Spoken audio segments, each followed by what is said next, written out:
choking red dust flooded into the cabin, driving people back down the aisles.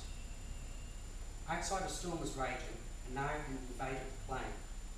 Too late, Sarah raised her hand to her face and got a mouthful of the sandy dust as the cloud enveloped her seat. She bent forward, coughing and rubbing her eyes. Seconds before, people had towards the doors, but now they struggled back, away from the dust storm that was tearing through the cabin. We must have landed in the clouds, Sarah thought to herself as she shielded Robert's face and looked around at the panicking passengers through watery eyes. Come on, the voice ordered. She looked up to see Daniel standing beside her seat, a handkerchief held over his nose and mouth to stop the dust. From the shoulder bag, he produced a t-shirt that he ripped into 2 pieces and handed to her. Hold this over your face. She took the material and gave the other piece to Robin. We can't go out there, she protested as Daniel started pulling her to her feet. We're in the cloud. We can't stay here, he said, looking round as someone pushed past gruffly. People were piling up at the back of the plane now, trying to get as far from the open door as possible. We can't breathe out there, Sarah argued, pulling away violently.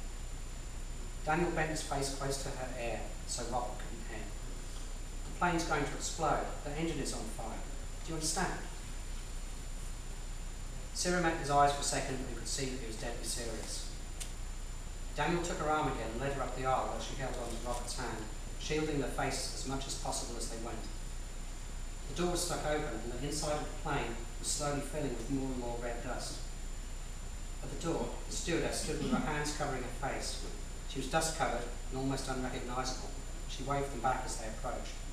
Wait, she cried. Daniel ignored her, pulling them to the edge of the doorway where the storm was raging. On the threshold, Sarah resisted, holding Robert to her. This was madness. She turned to protest. Too late. Daniel pushed her in the smaller back and she toppled forwards, pulling Robert with her. She expected to fall, but instead hit the surface of an inflatable emergency chute and slid forwards. They hit the sand and rolled forwards, tumbling over each other in the dark. Come on, Daniel cried, landing behind them. Don't stop moving.